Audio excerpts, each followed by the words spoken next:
परमेश्वर उन्हें एक मूर्ख पांडा की तरह समझता है। और बहुत से बिलीवर्स को मैंने देखा है, और परमेश्वर जब आपको देखता है तो इस फोटो की तरह देखता है, ए पांडा लाइक बिलीवर। जब परमेश्वर आपको इस फोटो की तरह देखता है कि आप देखने में तो बड़े क्यूट हैं, बड़े सुंदर हैं, लेकिन आत्मिक रूप से आप एक मूर्ख विश्वासी हैं।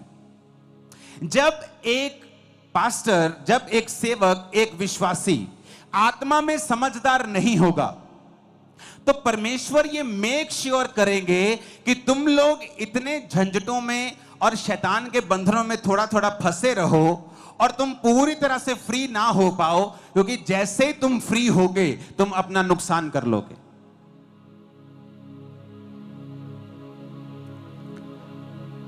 बहुत से लोग अगर आज के दिन इस चर्च में हील हो जाएं, मैं गारंटी देता हूं अगले 3 महीने के अंदर वो व्यभिचार में फंस जाएंगे।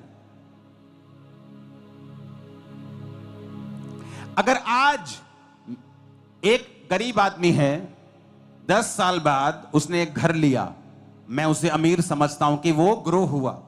एक अमीर आदमी है, उसके पास एक घर है, 10 साल बाद भी उसके पास वही है, वो एक गरीब है, क्योंकि उसने अपनी ग्रोथ को त्याग दिया है या उससे हो नहीं रहा।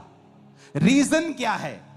एक पास्टर के पास अगर 3000 लोग हैं और 10 साल बाद भी 3000 लोग हैं, एक पास्टर के पास आज 100 हैं और 2 साल 4 साल बाद उसके पास 400 हैं, वो ग्रो कर रहा है। लेकिन एक व्यक्ति ग्रो नहीं कर रहा, क्योंकि परमेश्वर जब उसे देखता है तो पांडा लाइक बिलीवर के रूप में देखता है, क्योंकि परमेश्वर अगर उसे बढ़ाएगा वो दूसरों पे अटैक करेगा, अपना भी नुकसान कर लेगा और दूसरों का नुकसान भी कर लेगा।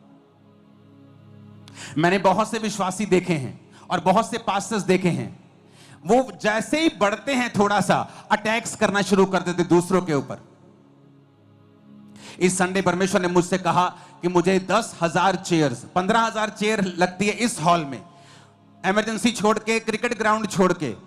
तो परमेश्वर ने मुझसे कहा कि 25,000 चेयर सिर्फ इस पंडाल में लगनी चाहिए। मैं 10,000 लोगों को ऐड करने जा रहा हूं तेरी चर्च में। मेरी बात सुनो, कोई भी 10,000 की एक मेगा चर्च होती है जो 20 साल बाद लोग लेते हैं, लेकिन परमेश्वर कह रहा है मैं 3 महीनों में 10,000 चर्च ऐड कर रहा हूं। मैं आपको बताता हूं, अगर आपको बढ़ना है आपको बुद्धि से चलना होगा। मैंने ऐसे पास्टर्स देखे हैं, जैसे ही थोड़ा सा बढ़ते हैं दूसरे पास्टर्स पे अटैक करना शुरू करते हैं। ये नहीं कि शिक्षा दे रहे हैं, शिक्षा नहीं दे रहे, लेकिन पर्सनल जेलसी है और अटैक कर रहे हैं। और परमेश्वर देखता है कि नहीं, तू पांडा लाइक बिलीवर, पांडा लाइक पास्टर है, मैं तुझे ज्यादा नहीं बढ़ा सकता हूं, मैं तुझे इसी लेवल पर रख सकता हूं, क्योंकि अभी तेरी कैपेसिटी नहीं है कि मैं तुझे नेक्स्ट लेवल पे ले जाऊं। तो परमेश्वर उसे खाने के लिए बांस देगा, ताकि 14 घंटे तू बांस खाता रहे, खाता रहे, खाता रहे। क्योंकि अगर तू मीट खाकर अपना पेट भर लेगा तो बाकी टाइम तू दूसरों को और अपने आप को नाश करने के लिए इस्तेमाल करेगा। तो मैं तुझे बांस देता रहूंगा कि तू उसे खाता रहे, बिजी रहे, ताकि तू भूल जाए तुझे दूसरों को और अपने आप को तंग करना है। क्योंकि उसकी कैपेसिटी नहीं है, बुद्धि नहीं है, विजडम नहीं है। विजडम नहीं है तो परमेश्वर तुम्हें नहीं बढ़ा सकता, तुम्हें आगे नहीं लेके जा सकता। मुझे परवाह नहीं दुनिया में क्या हो रहा है, दूसरे लोगों के पास क्या हो रहा है, मुझे कोई टेंशन नहीं। मैं अपना देख रहा हूं, मुझे बढ़ना है। मेरे लाइफ में कौन सी कमी है, मुझे कौन सी चीज पे काम करना है, मुझे कौन से हिस्से पे काम करना है, आत्मिक क्षेत्र में मुझे कौन सी चीजों में आगे जाना है। कई बार मैं अपनी लाइफ में शारीरिक क्षेत्रों को छोड़ देता हूं कि ये शारीरिक चीज, ये शारीरिक छोड़ देता हूं। आत्मिक क्षेत्रों में, शारीरिक भी वो जो सेवकाई से संबंधित है, लेकिन मैं आत्मिक क्षेत्र में काम करता रहता हूं। कितनी देर? क्योंकि मैं अंदर से फाइट कर रहा हूं कि मुझे ये करना है, ये करना है, इस चीज को कब्जा करना है। जब मैं उस चीज कर लेता हूं फिर मैं बाहर निकलता हूं, चाहे मुझे 1 साल लगे, 6 महीने लगे, महीना लगे, हफ्ता लगे। उसके बाद बाहर आता हूं तो मुझे मालूम होता है मैं ग्रेस लेके आया हूं, अब परमेश्वर मुझे रोकेगा नहीं। अब जिस चीज पे मैं हाथ डालूंगा वो होता जाएगा, क्योंकि अब मुझे बांस खाने की जरूरत नहीं, मैं मीट खाकर बाकी हफ्ते, बाकी घंटे काम कर सकता हूं। कितने मेरी बात को समझ रहे हैं? यह बड़ा ध्यान से समझने वाली बात है।